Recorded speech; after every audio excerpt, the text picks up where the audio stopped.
വളരെ നെഞ്ചിടിപ്പിക്കുന്ന ഒരു വാർത്ത തന്നെയാണല്ലേ വാൽപ്പാറയിൽ നിന്ന് നമുക്ക് കേൾക്കാനിടയായത്. തമിഴ്നാട്ടിൽ പൊള്ളാച്ചിക്കടുത്ത് വാൽപ്പാറയിൽ നിയന്ത്രണം വിട്ട ടൂറിസ്റ്റ് വാൻ 800ഓളം അടി താഴ്ചയിലേക്ക് മറിഞ്ഞ് ഒരു കുട്ടിയും 7 സ്ത്രീകളും ഒരു പുരുഷനും ഉൾപ്പെടെ 10 മരണം സംഭവിച്ചു. മലപ്പുറം പെരിന്തൽമണ്ണ പാങ്ങ് പാറമൽ GLP സ്കൂളിലെ അധ്യാപകരും ജീവനക്കാരുമായിരുന്നു ഈ വാഹനത്തിൽ ഉണ്ടായിരുന്നത്. ഇതിലൊരു കുട്ടിയുടെ വാർത്ത കണ്ടപ്പോൾ വല്ലാതെ കണ്ണു നിറഞ്ഞു. വാൽപ്പാറ അപകടത്തിൽ നിന്ന് രക്ഷപ്പെട്ട് പൊള്ളാച്ചിയിലെ ആശുപത്രി കിടക്കയിൽ നിന്നും അവൾ അന്വേഷിക്കുന്നത് ഉമ്മയെയാണ്. വിനോദയാത്രക്കായി ആരംഭിച്ച ഒരു യാത്ര ഒരു നിമിഷത്തിൽ ദുരന്തമായി മാറി. വാൽപ്പാറയിലെ വളവുകളിൽ നിയന്ത്രണം വിട്ട വാഹനത്തിൻ്റെ ചക്രങ്ങൾ തിരിഞ്ഞപ്പോൾ പലരുടെ ജീവിതവും ഒരിക്കലും തിരികെ വരാത്ത വഴിയിലേക്ക് തിരിഞ്ഞു.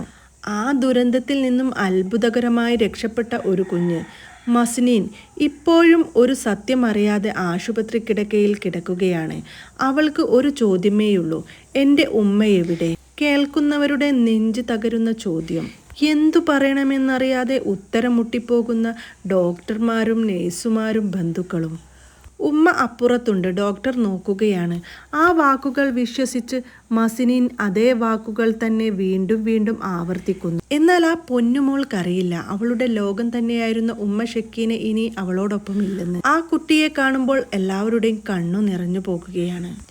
ഇടയ്ക്കിടെ അവൾ സംസാരിക്കുന്നു. നമ്മൾ ബിരിയാണി ഉണ്ടാക്കി കഴിച്ചു, വാൽപ്പാറ ചുറ്റിക്കണ്ടു. ആ സന്തോഷ നിമിഷങ്ങൾ അവളുടെ മനസ്സിൽ ഇപ്പോഴും ജീവനോടെയുണ്ട്. പക്ഷേ കേൾക്കുന്നവർക്ക് അത് വേദനയായി മാത്രം മാറുന്നു. വണ്ടി വളവിൽ നിന്ന് തിരിയുമ്പോൾ ഡ്രൈവർ 7 എന്ന് ഉറക്കെ വിളിച്ചു. നിലവിളികൾ മാത്രം. പിന്നെ ഞാൻ പറക്കുന്നത് പോലെയാണ്. അതിനുശേഷം ഒന്നും ഓർമ്മയില്ല, എല്ലാം ശൂന്യം. കണ്ണു തുറന്നപ്പോൾ ആശുപത്രി കിടക്ക, ചുറ്റും അന്യരായ മുഖങ്ങൾ. അവൾ അവളുടെ ഉമ്മയെ തിരയുകയായിരുന്നു. ജീവിതത്തിൽ ഏറ്റവും വലിയ നഷ്ടം സംഭവിച്ചിട്ടുണ്ടെന്ന് അവൾക്കറിയില്ല. അതറിയുമ്പോൾ അവളുടെ അവസ്ഥ എന്താകും? ഈ ദുരന്തത്തിൽ വലിയ പരുക്കുകളില്ലാതെ രക്ഷപ്പെട്ടത് മസ്നീൻ മാത്രമാണ്. മറ്റുള്ളവർ ഒരിക്കലും തിരികെ വരാത്ത യാത്രയിലേക്ക്. ഒരു ടാക്സി ഡ്രൈവറുടെ ധൈര്യമാണ് അവളെ ജീവൻ കൊണ്ട് പുറത്തു കൊണ്ടുവന്നത്.